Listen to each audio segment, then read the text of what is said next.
So you see the gold and silver prices, and they were $34 for silver. It's back down to 32 and some change, and gold not that long, I mean fairly recently, was $17.50 again. It was back up and back below 1700. It's in the 1600 range again, you know, 16 high 16s or wherever it's at.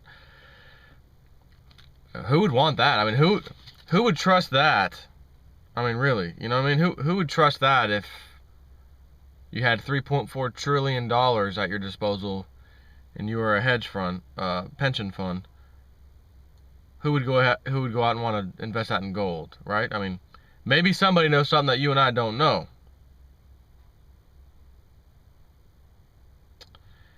So let's go ahead and see who that was real quick.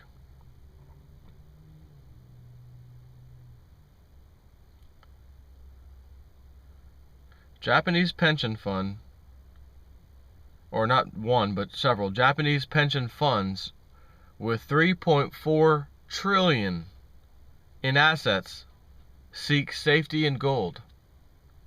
In March 2012, Okayama Metal and Machinery became the first Japanese pension fund, to make public purchases of gold and a sign of dwindling faith in paper currencies. Okayama manages pension funds for about 260 small and mid-sized companies in the Okayama area. By diversifying currencies, we aim to reduce risks associated with them, said Yoshi Kiguchi, the fund's chief investment officer. Yields become stable if you put small amounts into as many types of holdings as possible.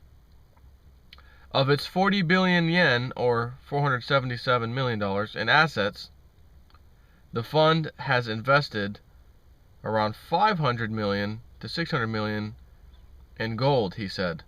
Initially, the fund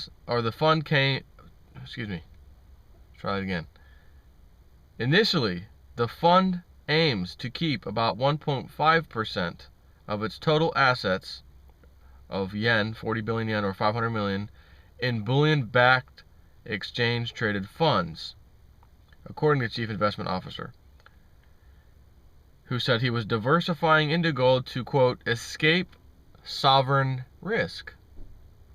Other pension funds in Japan are following their lead, according to the Wall Street Journal. Japanese pension funds are diversifying into gold, quote, largely to mitigate the damage from possible market shocks.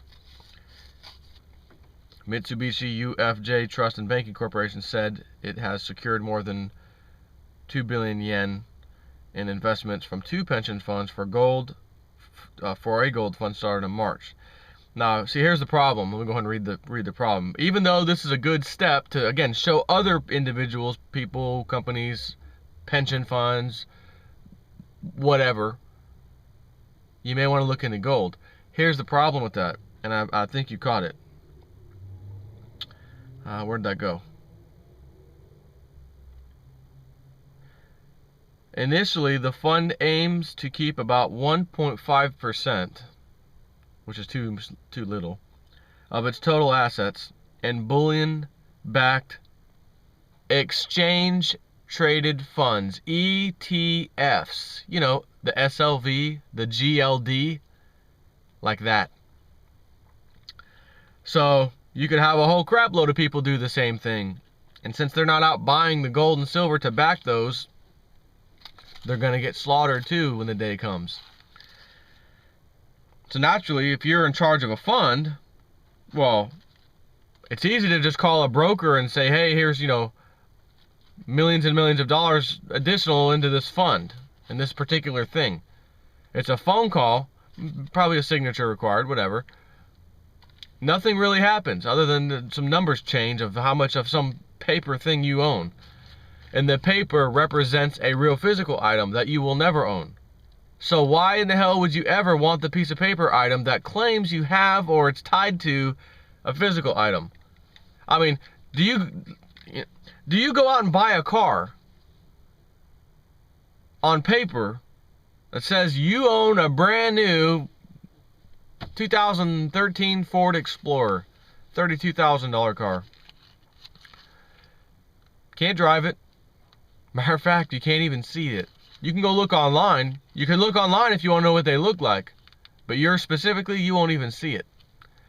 But on paper, you have a $32,000 asset that you own and you're paying on. Matter of fact, you're going to make payments on it for the next 5 years until you own it outright. And when you own it outright, you still don't get it. You just quit making payments on it, but you own it. It's there in a warehouse somewhere, and you got a receipt that says it's somewhere in some warehouse. It's got your name on it. And then the day comes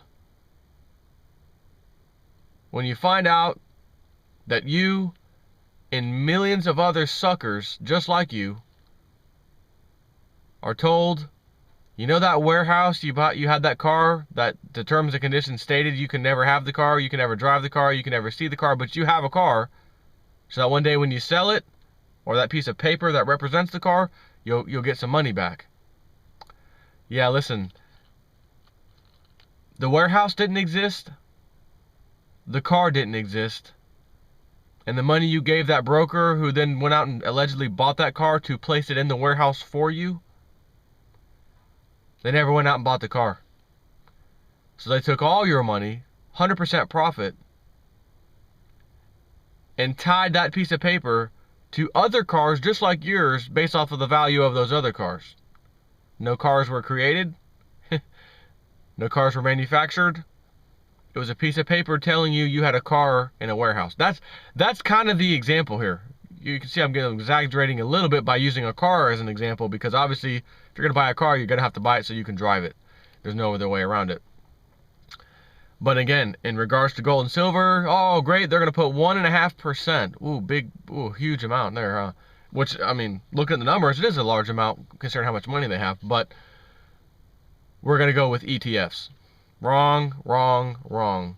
What you need to do, what somebody needs to do is say, listen, we are going to do what Eric Sprott does. Or, matter of fact, when this guy, these people are in Japan, when they said that they're going to ETFs, I hope and pray to God that it's all through Eric Sprott somehow with his fund, which I know it's not.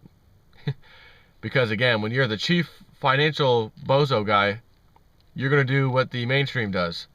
Use the best companies. Go call Fidelity or call one of these other clowns.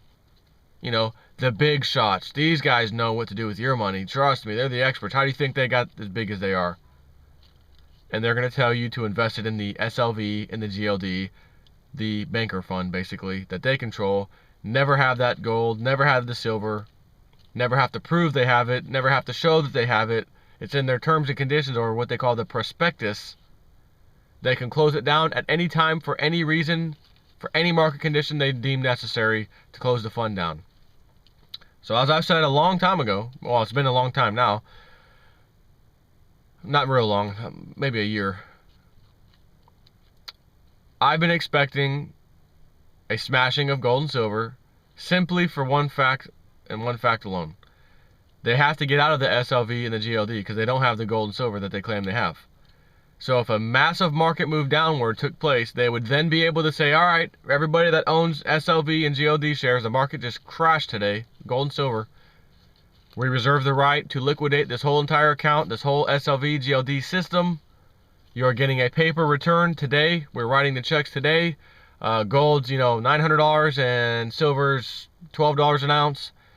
And we're liquidating all the silver and gold in the vaults. And unbeknownst to you, they never had the gold and silver. They took all of your money for the last 10, however many years this damn thing's been available, SLV and GLD, from when it was $10, $12, $15, $16, $20, $30, $40, almost $50, a couple years ago. And they've been pocketing all that money. And they'll probably find the exact price they need to find to say, well, we can take all that money we've brought in, and if we push the price down to such and such, we'll be able to use all that money that they gave us to basically just give back to them at a loss, of course, and then pretend that we sold all the gold and silver, when in reality we never did. We're just using the big pile of cash that we've been stockpiling all these years from the SLV and GLD. We've never took that cash and bought gold and silver like we were supposed to. We just held on to it and told the world we had the gold and silver. Told the world we bought the gold and silver. We never really did. So if they push the price down low enough, they won't ever have to sell any gold or silver because number one, they don't have it, as I said. Number two, the price is so low, they'll use that pile of funds that they've had collecting all this time to just, here, liquidation occurred. And JP Morgan bought all of our gold and silver, in case anyone's wondering. And there'll be some little false transaction you can follow, whatever. Doesn't matter.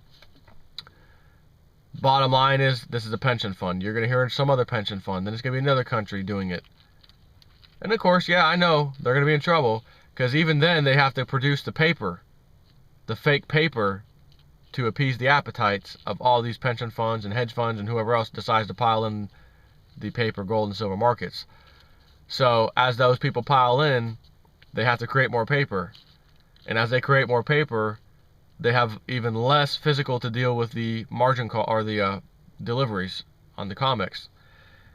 So all I'm saying is somebody knows gold and silver is worth money. And they got a lot more money than you and I. And this just shows they're trying to invest in it.